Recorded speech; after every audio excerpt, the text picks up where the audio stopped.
Okusookera ddala waliwo ebintu by'omulaba ebitambula nabadde njagala kuva mu bisonga by'aba Bujingo bino naye bineetagisiza okudda.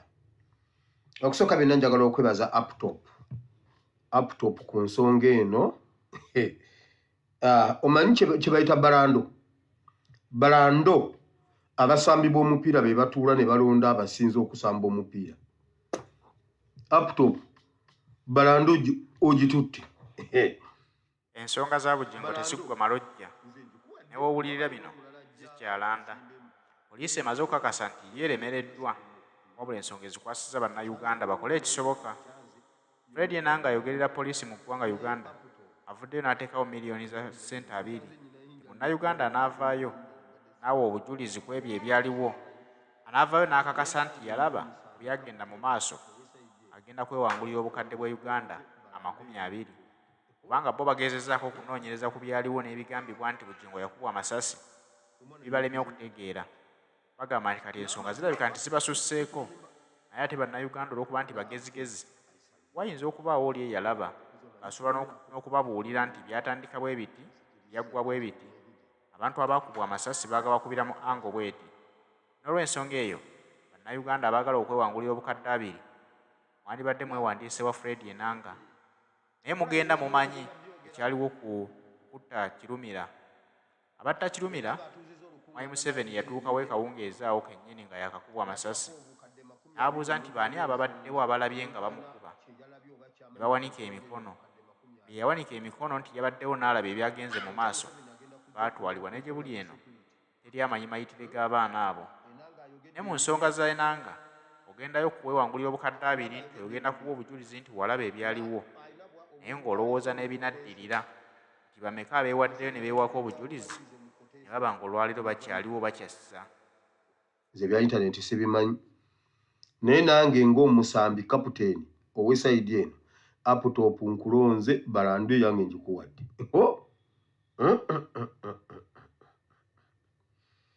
Omwana yeefuze intaneti n'amazima fact si kulimba era Aptop aisaliyuti. Nze omanyi siremerako nzikiriza anti nina yinjale ndi kukwasa olulala.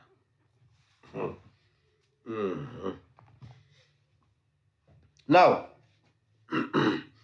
mulabye ebibaddewo tugenda byogera.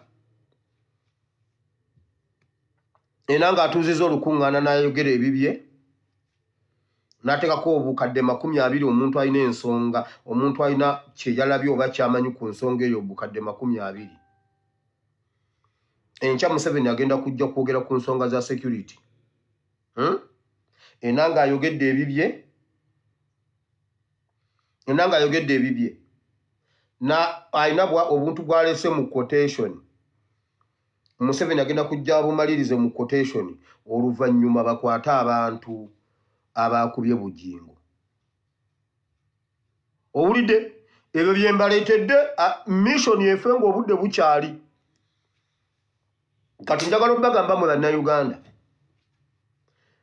mujjagwa mu katego kala abasajja mujjukira Kayihura bwe yateekawo essente z'abantu abalabye Kaweesa abaakuba Kaweesi ne bamaliriza ng'omutwe guli gindi ekiwuduudu kiri gindi.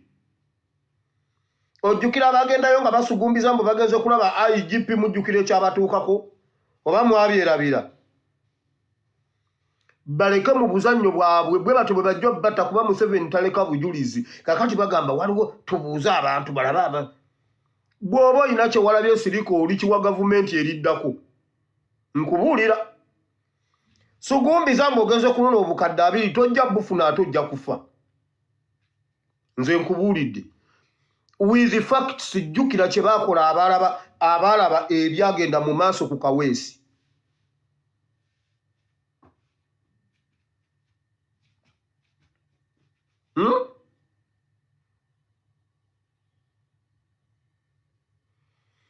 Omanyi mwerabira muli bakujjukiza abantu b'e Uganda sigamba mmwe abali wano wamma kubanga olumu mujja kutya mugende mwenna munyige left nga mulaba nnyize mba sigamba mmwe mba ngamba bali abo abatanda baabo abatajja wano.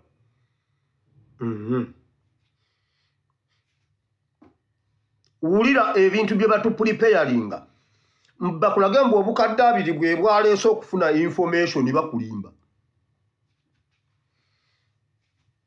bye baluse bibino ani gwe sibuuzizaako nga mpulira nga nina ekintu kyembuusa ku programu ya leero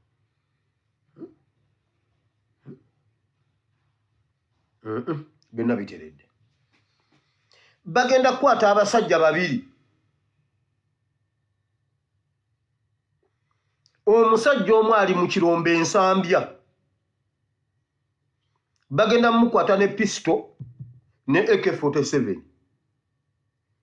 mu kirombe ensambya ayogere munne gwagenda okulumiriza mbu babadde bonna munne ali lungujja Kosovo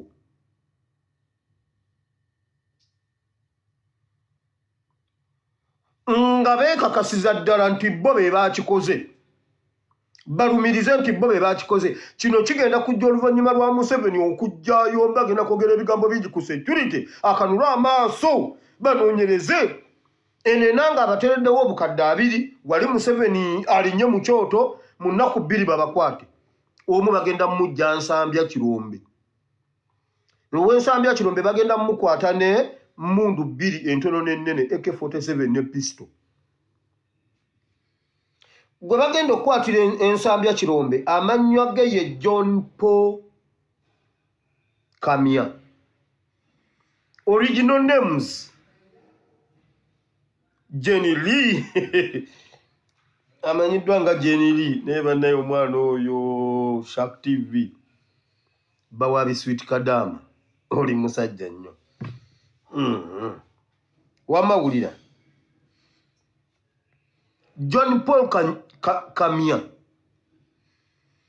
is the original name zize John Paul Kamya naye bamuwadde amannya erinnya lye bamuwadde erinnya ye Kalemba Faruku lye bajja obbawa agenda kugamba nti ye Kalemba Faruku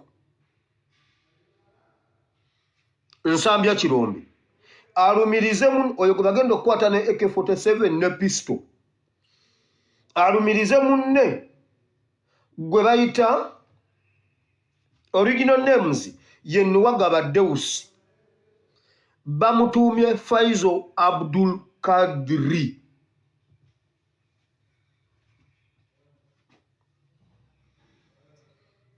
gwe bagenda okukwatira e Kosovo bamutuumye amanya original names ye Nuwagaba Deus naye bamutuumye Faizo Abdul Kadri gwe bagenda okukwatira erungujja oyo Abdul Kadri oyo gwe bayita Nuwagaba Deus bamujje mu barakisi y'ekimaka ayina enkovu mu kyenyi yafuna injale mu magye ayina enkovu mu kyenyi ne bagitunga erimu ewuzi nnya wabula agenda kujogerera nti yaliko mu byobuyeekera mu bitundu by'e Kasese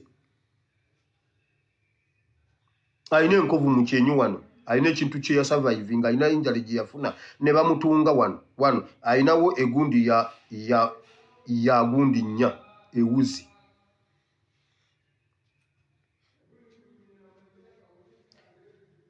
muwulidde Museveni nkyayinza obutajja bwe mulaba tazze nga mumanya bwabikyusa enkya n'atajja ku ssaawa 2 ez'ekiro nga mumanya mission aborted if not akyuse gu supiiki abadde yagala kutuweka nga atupreparinze mu nnaku 2 babakwate bekkirize nga n'emmundu yeeyo wabula okwekkiriza kwabwe kugenda gamba ffe twakubye Bujingo lwaki avuma Kyagulanyi lwaki avuma people power lwaki avuma people power lwaki avuma Nuupu lwaki avuma president waffe mission ya Bwowaayo mission aborted okujjako nga waliwo alina kyabuuza ngende ku nsonga endala eyo ennamba mugitegedde bwenejja temugyerabire zezo ensonga baagala kukwata abaakubye Bujingo wabula amannya ga ddiini za bukristaayo wabula babatumye amannya ag'ekiyisiraamu okukwata abantu abo bagende mu maaso n'okusiiga enziro erinnya ly'abayisiraamu nti be beenyigira mu butujju. Ekyokubiri, okusiiga NUP ekifaananyi ekikyamu nti NUP bakolera mu bikolwa eby'obutujju. N'olw'ensonga eyo abasiraamu mwandirwanyeeko nga obudde bukyali kubanga amannya g'abantu abo ge babatuumye agakola obuyeekera babatuumye mannya ga kiyisiraamu. Mulina okulwanirira ekifaananyi ky'eddiini yammwe ng'obudde bukyali. N'ab'NUP ekintu kye baagala okubasibako eky'obutujju kibakwatako okukirwanyisa ng'obudde tebunnaba kuyita. Ffe tukyamizza omusango. Abaana ba intaneti be bajja emmotoka ku siini, ku crime siini. Mulina Bujingo temumugambako yataataganyizza okunoonyereza. Musookere ku Kayindo otafiire. Mugambe tutokomoka omugambo. Omugambo gwe natokomose namaze kulinda Kayindo otafiire ye yagutokomose yagambe ye yennyini tabitegeera. Ne bamugamba ye ate omuntu wa muhoozi n'ababuuza muhoozi yani. Naye Kayindo otafiire bajja okukuba Subaru mu lubuto. Kansirike. Lwaki temusookera ku Kayindo otafiire yagambye mbu teyabitegedde? Kayindo otafiire bw'aba teyabitegedde lwaki mwagala ffe tubitegeere? Enanga njagala nkubuuze. Mugambye mbufa abaana ba intaneti simanyi mbu n'abamu bali eyo mu UAE simanyi bali luddawa ffe mutwesonyiwe tulina ebizibu byaffe. Kyogamba Kayindo otafiire ne Malanzija wano ne Enanga. Kyogamba ne Malanzija wano ne ŋŋamba abantu bannayuganda. Enanga mukazi alina n'olubuto. Sikani yagambye olubuto lwa balongo. Bannayuganda bakitwala. Bannayuganda bakitwala. Golowooza bannayuganda bakitwala nti Enanga waabwe gwe bamanyi mukazi era alina n'olubuto. Bannayuganda kwegamba bo batwala kitwale. Naye ate senga nzija ne mbagamba bannange Enanga alimba. Ningamba bannayuganda Enanga alimba bonna bakikkiriza kuba Enanga olimba. Bannayuganda Enanga alimba. Yafuna n'omudaali ku independence. Oyo Enanga bamuwa n'omudaali olw'okulimba. Kati gogamba bannayuganda bo bojja n'obagamba nti Enanga mukazi alina olubuto era abo bagenda babyogera bannange Enanga mukazi bulijjo atulimba. Enanga mukazi. Okakasa. Good. Kale ffe twonoonye omusango gwa Bujingo. Ngendedde ku vazoni yo. Ripooti ya Kayiira eriwa. Kayiira yagenda okufa nga nvuga bipanka. Nga ndi eri mu bipanka byange. Aba musajja atulumbuye yaliwa. Aba laptop ye ali tannazaalwa musajja wattu kuba kana kato. Naye kalina amagezi. Keripye ku Bujingo kye kamukola. Yeekolera wange maama oba yaliwa. Yali mu kadongo kamu.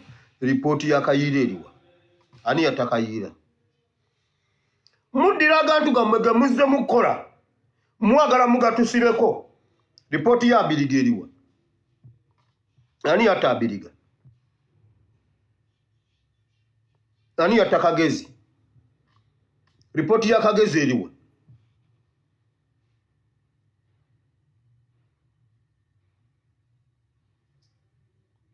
Enanga nja kukuba engolo ku linnyo.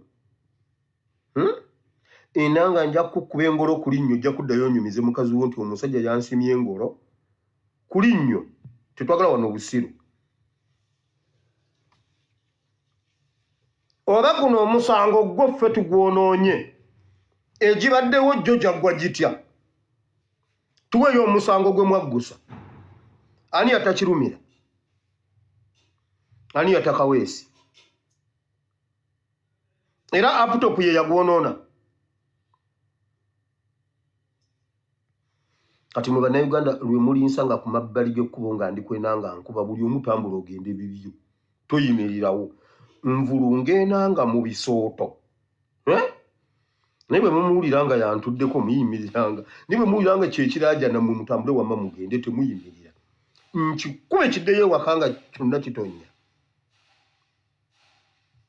Musango ki gwe mwanoonyereza ne muguggusa ogutaali mu intaneti naye bannaye mugenda kutuwulira naye bannange mukama wa Uganda ekirabo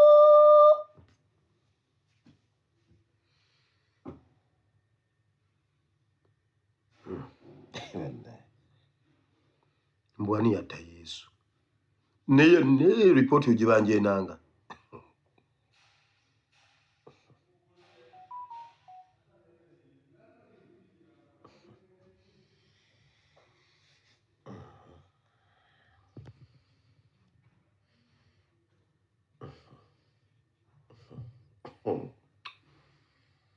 wamma wile sirika.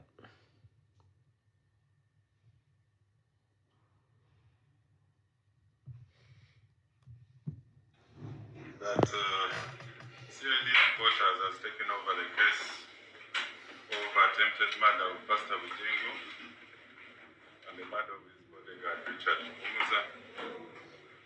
From now onwards, the investigations are going to be managed by the Special Investigations Division of CID headquarters in Chibuli. You're aware that this is an incident of alleged attempted murder by shooting of Pastor Rosias Bujingo and the murder by shooting of his bodyguard Richard Umuza, which occurred last week. What we've noticed is that the internet, social media netizens, propagandists are all awash with all sorts of versions and feigned statements which are quite absurd. So many people, including families who lost their loved ones under similar tragic circumstances, are hurt by these fringe statements by bloggers, the majority of whom are based in the United Arab Emirates, Turkey and Boston. Although part of the findings by police were leaked out to the media through informal sources, I would like to assure the country that we have comprised a competent team that is actively investigating this matter at our Special Investigation Division. They have obtained and are continuing to obtain relevant witness statements. We have retrieved the relevant reports, the post-mortem reports. We have obtained CCTV footages from the main police CCTV cameras and also private cameras that they are going to evaluate. We also have forensic. Bujingo agamba we baali tewaaliwo kamera. Ono agamba balinda CCTV kamera. Mujjukira ebintu ebyo nga ne Ssenkubuga abyogera mbu tewaaliwo kamera. Ono agamba balinda kamera. Kyemugamba okuva lwe baakuba Bujingo kiki ekyetaagisa okujjayo footage ezo temuzirabanga muzirinda naye bannange Enanga Bujingo yatugambye baali baakamukuba amasasi bwe bati Muhoozi ye yamukubira essimu. Muhoozi yakimanya atya nti no babakubye amasasi anti munoonya nze mmanye yakuba Bujingo mukwate Muhoozi. Muhoozi ali wakitatambula Muhoozi aveeyo mu bigambo pasita byayogera mujja omuntu. Pasita lwaki yajjawo emmotoka engoye ze yali ayambadde eziriwa? Baatugambye alina ekiwundu emulago baagaana okukibikako kubanga bwe banakibikako kijja kufyenya simanyi mbu nesasi lyokya. Ekiwundu ne kisigala nga kiggule. N'ayambala essaati enjeru.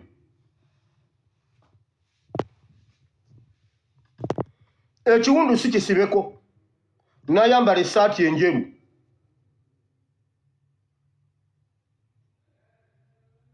mukyanoonye yatamuwumuza bali baakabakuba muwozi namutwe namugamba you have survived. Oh, God has given you another chance, second chance. Era agamba ebigambo byonna bye yaddamu okwogerawo yabijja mu bigambo muwozi bye yamuwanga muwozi aliwa.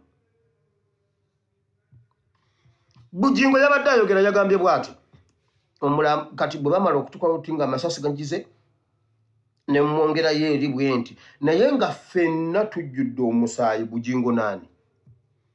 Bujingo naani abaali bajjudde omusaayi mu mmotoka? Kubanga ono ye yamuggyemu nti ng'amaze okufa mb'olwakuta naye Bujingo ngenda kukuteeka mu kimotoka ekyo otukoleremu bwe wakutamye mu siteeringi tojjeeyo mutwe naye n'olinnya ku gundi mpola n'ovuga ng'omulambo ogutwe naye nga mwenna mu mmotoka mujjudde omusaayi. Gwe naani? Ffenna nga tujjudde omusaayi. Gwe naani?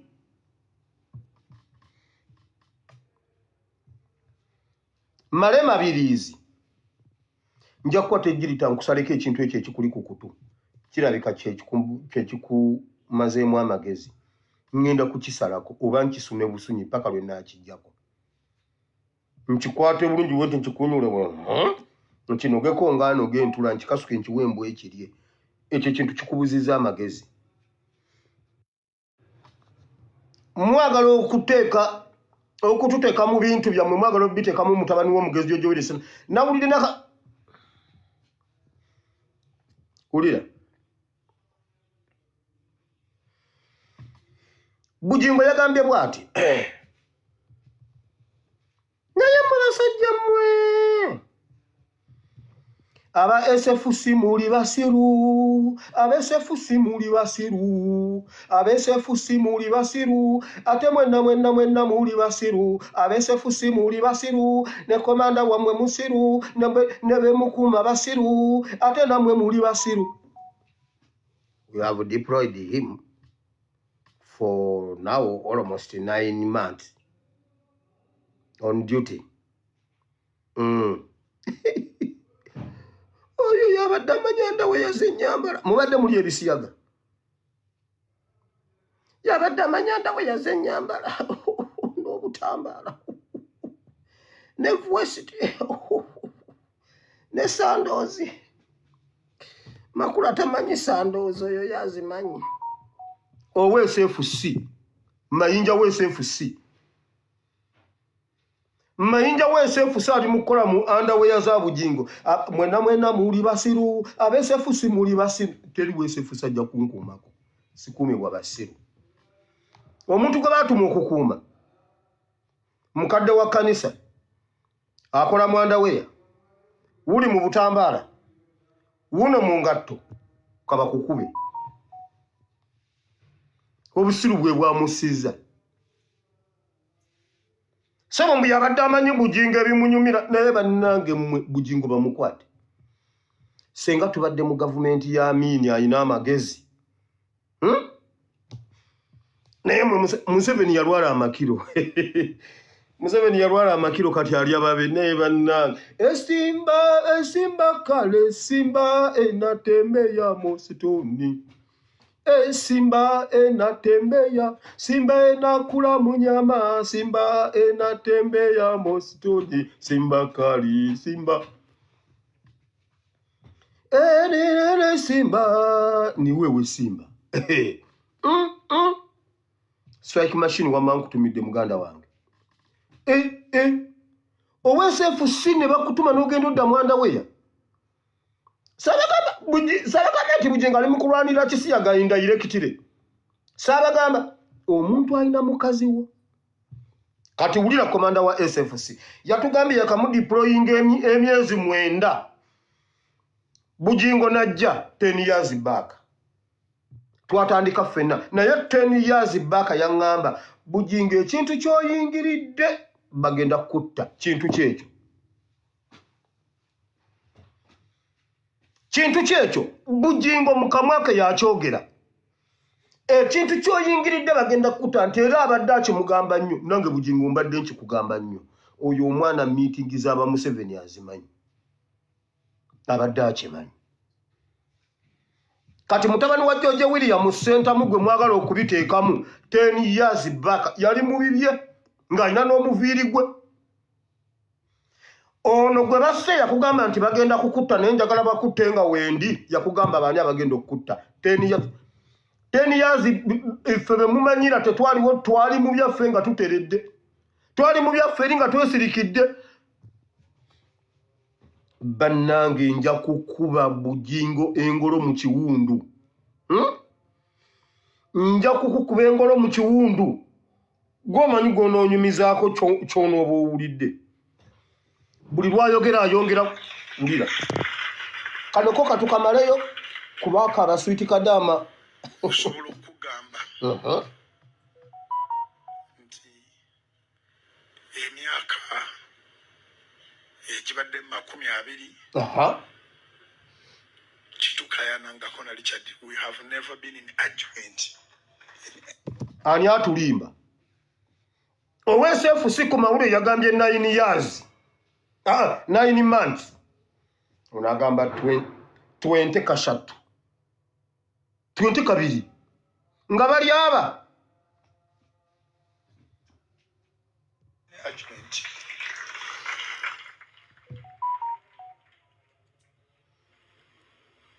Wabula yabadde amanyi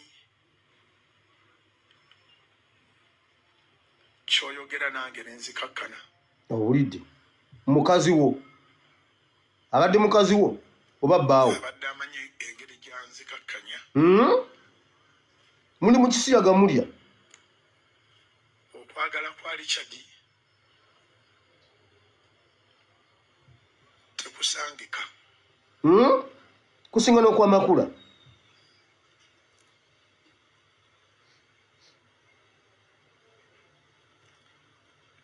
Aza ani namwise Richard okunjagala paka kukuwaayo obulamu bwe.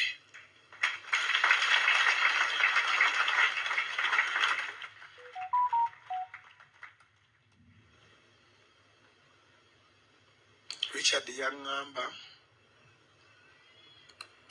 25 agenda kuweereza Katonda nga tasomye lunyiriri na lumu ku kituuti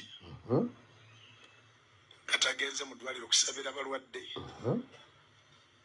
ate n'ekirala kyakoze wabula agenda kuweereza Katonda nga andabirira. nawe nsiimye Nina omukyala afaayo omuntu gwe badiployinga okukuuma owulira gy'alaze eyo bwe bakukubirayo amasasi SFC tetusasula kati aba SFC mwena muli basiru mwenna okuva ku gwe mukuuma ku komanda wammwe paka kwabafumbira obuugi mwenna muli basiru temumanyi duty tomanyi wookoma ku mulimu tomanyi wookoma